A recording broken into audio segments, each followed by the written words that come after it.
Hello. Current video's topic is the limitation of empathy. Empathy is the process when a person tries to understand the other one. So here is one person and tries to understand the other one by imagining what happens in this A person is imagining what is happening in B person's mind in order to creates a model of person's B's mind, and using this model processes the same inputs that A imagines that is affecting B. So let's say B receives this kind of inputs, I inputs, and A is using the imagined representation of B's mind and processes through it the inputs and expects to receive similar output that B has generated. So more schematically, this is B.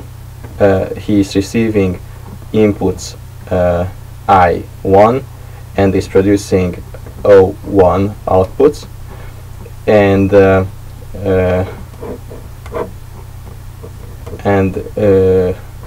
system A, or the person A, is making a B2 representation of B, and tries to use the same I inputs, but they will be I2.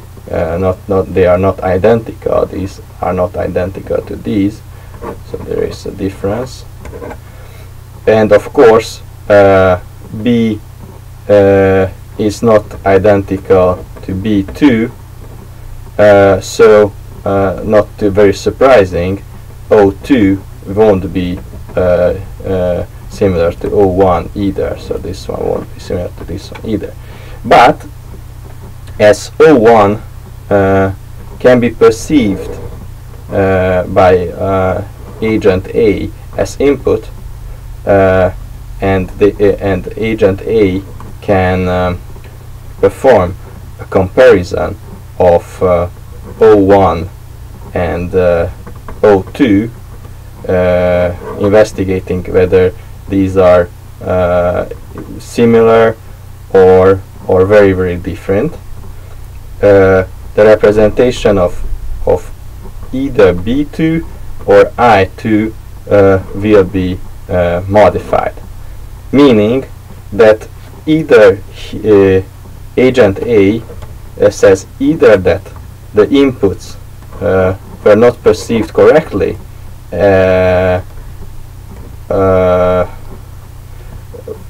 as how agent B has received them, or the second option is that B2 is a bad model of B. This was very theoretic. Let's show this in an example.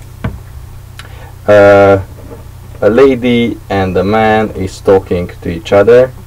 They are married, so the lady has quite a good representation of her husband's mind and preferences. They are watching a film. I try to a film, whatever. This film will be the input. A is the lady and the B is the man. B2 is the representation of her husband's personality in the lady's mind. They are both watching the same film, so theoretically the same inputs are affecting both B and A. But maybe one is closer to the TV, the other is further away, one is disturbed by different backlights and the other is not. So there are slight differences between I1 and I2, or these two what I mentioned earlier. But let's take them as very similar. The question is now whether A, the lady, can decide whether the film the movie is liked by her husband. And the lady, as a first glance, she can say that I like the movie, so most probably my husband likes as well, because a movie in general can be it's an absolute value that the movie is good or not. Of course, this is not true, because everybody has his and her own preferences, so there are no absolute good absolute values when deciding on a movie's quality. So as a next step, she can go further and imagine what would be the reaction of her husband watching this film. When doing this, the lady is using the husband's memories connected to her husband's previous behavior in similar cases. So that's the process when she is building up a representation of her husband's preferences and intellectual structure. Based on the earlier memories and the construct that she made about her husband, she can say, yes, this movie or this film will be liked by my husband or not. The third step is when the lady is getting information about her husband's preferences. If this husband is laughing and visually and visibly enjoying the film, that's a very important input in deciding whether the evaluation of the inputs were correct or not. Because if the lady was expecting that this film is a positive experience for her husband, and the husband is giving also positive feedbacks, then the B2 representation was correct. Of course, if there is a discrepancy, there is a difference, this is plus and this is minus or opposite, then of course the lady has to restructure to remake the B2 model of her husband. By understanding this, we also understood how teaching and learning process is going or is performed, because the lady by producing B2, B3, B4 and so on until she has created a very similar construct to the original to be modeled entity. She has learned her husband, and this shows also why common experiences are important, because a common experience gives the opportunity to receive feedbacks. You can see here the feedbacks, that it's positive or it's different. So by spending time together and watching the other's reaction, you can learn the other one. And I have to emphasize here that spending time together is not enough, but also you have to watch closely the reactions and watch also whether the inputs were the same. Sometimes misunderstandings can happen, that you are spending time together, the reactions are similar, but there was a misunderstanding that B was receiving input 1 and A thought that he is receiving input 2. For example, there are two people close to each other, or physically located close to each other, and one is asking whether is that person nice or is sympathetic to you, and says yes, but meanwhile one was thinking on the left side person and the other was thinking on the right side. So here is one person, here's the other, and I'm asking, oh, is this person nice? And I'm thinking on this one, and my partner is thinking on the other one. So in order to make sure that empathy is working well, you have to analyze all the inputs, all the factors described in this model, the representation of the other person, and the congruence of the inputs, that the inputs are similar or nearly similar. And now we got closer to our original question, that what are the limitations of empathy? When building up, the key to answer this is how is B2 built, this representation of B. B2 is built based on very many basic information about the other person, about his preferences, memories, different reactions, his location, what he or she can see now, what direction is he or she facing. So they are very basic information, and these information are interconnected and are built a kind of hierarchy or a structure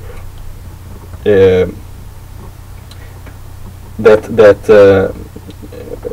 we call a schema of the other person, and this schema contains all these information that are basic, and they are connected. As soon as basic information or some pattern are missing, the output that is going through the output of this B2 system will be improper or won't fit to our needs, because even if the inputs are okay, the incorrect or missing parts will deliver a completely different output than B is performing. Just I tried to draw a similar to this one. Okay, but there is missing this link. In that case, a very different O3 will be created from the same input 1. And what do I mean by this and the above mentioned links? Or these are patterns that usually are culturally. So there is the culture that has to be similar, because patterns of connecting different things is depending on culture. Just to mention one, in Western cultures, the different genders are treated rather similar when we are defining their roles in the society. Maybe in an Asian or Middle Eastern culture, women have different roles than men in the same society. So this pattern is maybe completely different. So instead of this, it's something like that. So I wouldn't say that people from two different cultures won't be able to feel the same or have empathy towards each other, but they have to rationally make this difference and to focus on the differences that comes from their culture. There are genetical issues also that are different. If somebody is, for example, faster or more intelligent, in that case, the processes within this whole system goes faster, and there is a time shift between the outputs 1 and output 2. Maybe the person will produce after a while the same output 2, but as due to for example, lower intelligence, is producing it slowly, then in a dual interaction, when information are going back and forth, there is, even if he or she was capable to produce this O2, it was too late. So while communicating and the information goes back and forth, he or she was standing only at O1 when his counterpartner was thinking on O2. So that's also a genetic issue. And I should mention not only the culture but the gender differences here that also predict or define these patterns within things, within schemas, how we are connecting subsystems within our mind. And the last one is also connected to culture, is memories.